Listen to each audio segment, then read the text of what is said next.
নমস্কার বন্ধুরা, ফুডি পম্পা চ্যানেলে আরও একবার আপনাদের স্বাগত। চলে এসেছি আজকে একটি নতুন পর্ব নিয়ে।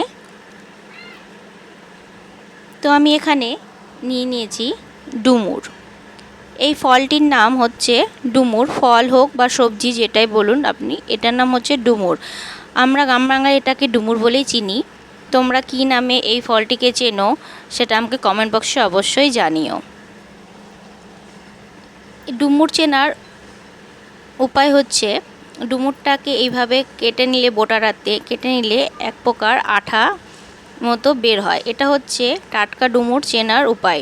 এই বোটা ভাঙার পরে যদি সে কোনো রকমের আঠা বা রসালো কষ যদি না বের হয়, তাহলে সেটা বোঝা যাবে যে সেটা টাটকা নয়, আগে থেকে পেরে রাখা।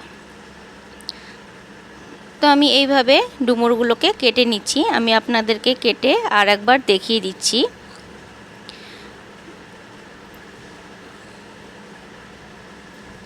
ডুমুরের প্রথমে দুই সাইডে বোটার দিকটা কেটে নিতে হবে।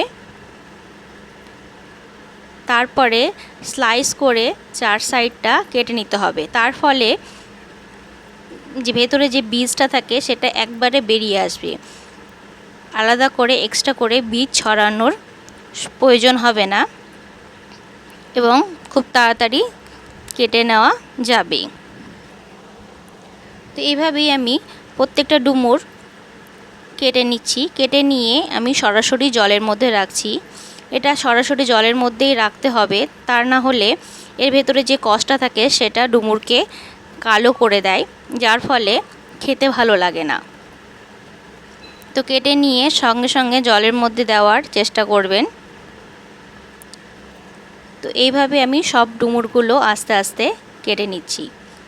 ভিডিওটি ভালো লাগলে লাইক করবেন।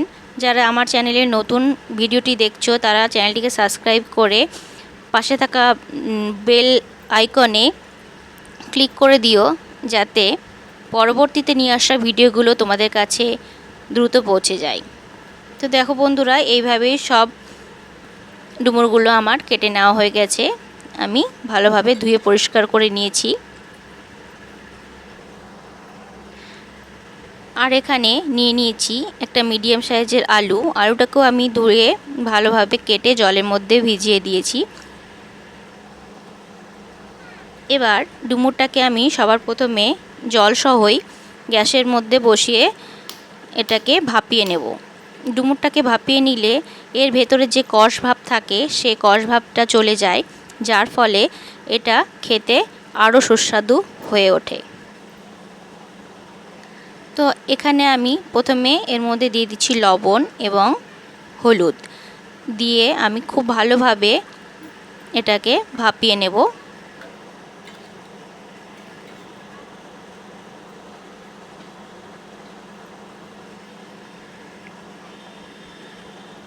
ডুমুরটা খুব ভালোভাবে ভাপানো হয়ে গেছে, সেদ্ধ হয়ে গেছে। এখন গ্যাসটা অফ করে এটাকে জলটা ঝরিয়ে নিব।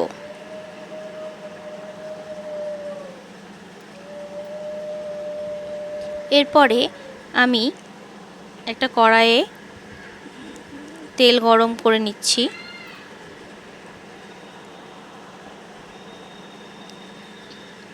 তেল গরম হয়ে গেলে দিয়ে দিচ্ছি এর মধ্যে গোটা জিরে। এরপরে এখানে দিয়ে দিচ্ছি পেঁয়াজ কুচি, লঙ্কা এবং আদা কুচি। এগুলোকে এখন তেলের মধ্যে খুব ভালোভাবে ভেজে নিতে হবে।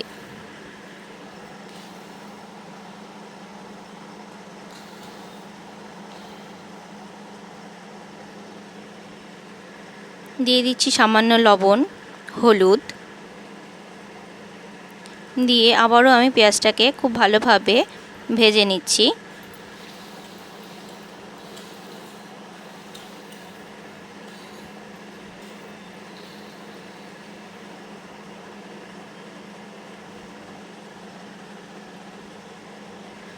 পেঁয়াজটাকে ধৈর্য সহকারে একটু লাল করে ভালোভাবে ভেজে নিতে হবে। পেঁয়াজটা ভাজা হয়ে গেলে এর মধ্যে দিয়ে দিচ্ছি আলু। আমি একটা মিডিয়াম সাইজের আলু কিউব করে কেটে নিয়েছি। এবার আলুটাও এই পেঁয়াজের সাথে খুব ভালোভাবে ভেজে নিতে হবে।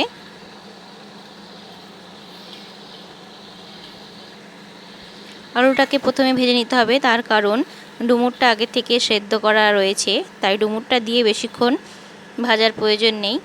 তাই আলুটাকে একটু হালকা 50% কুক হওয়া পর্যন্ত ভেজে নিতে হবে। তারপরে এরপরে দিয়ে দিলাম ডুমুরটাকে জল ঝরিয়ে এর মধ্যে দিয়ে খুব ভালোভাবে মিক্স করে নিচ্ছি।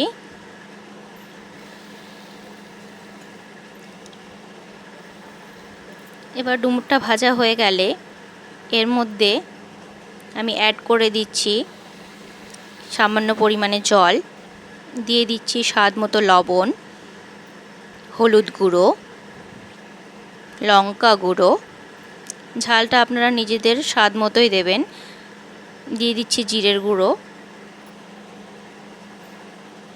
এবার সব মশলাগুলোর সাথে ভালোভাবে কষিয়ে নিতে হবে।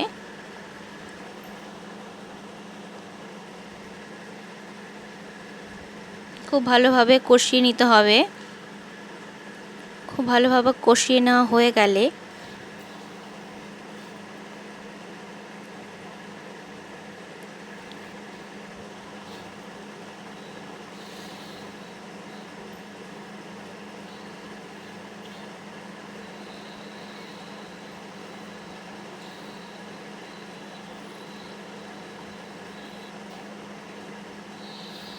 এর মধ্যে অ্যাড করে দিচ্ছি সামান্য পরিমাণে জল।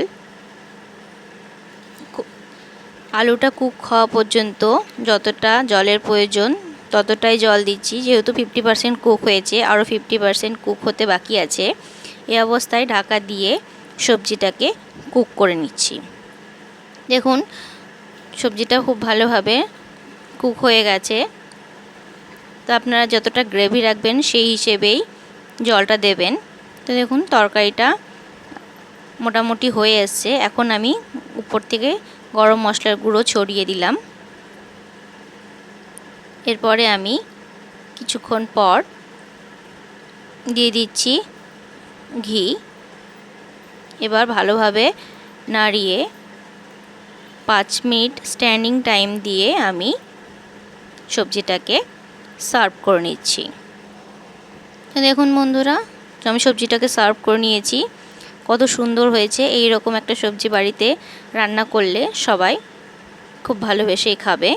যারা ডুমুর পছন্দ করে না তারাও ডুমুরটাকে খুব ভালোভাবেই খাবে। তো ভিডিওটি ভালো লাগলে লাইক করবেন, ফ্যামিলি ও ফ্রেন্ডসের সাথে শেয়ার করার অনুরোধ রইল। ভিডিওটি শেষ পর্যন্ত দেখার জন্য ধন্যবাদ।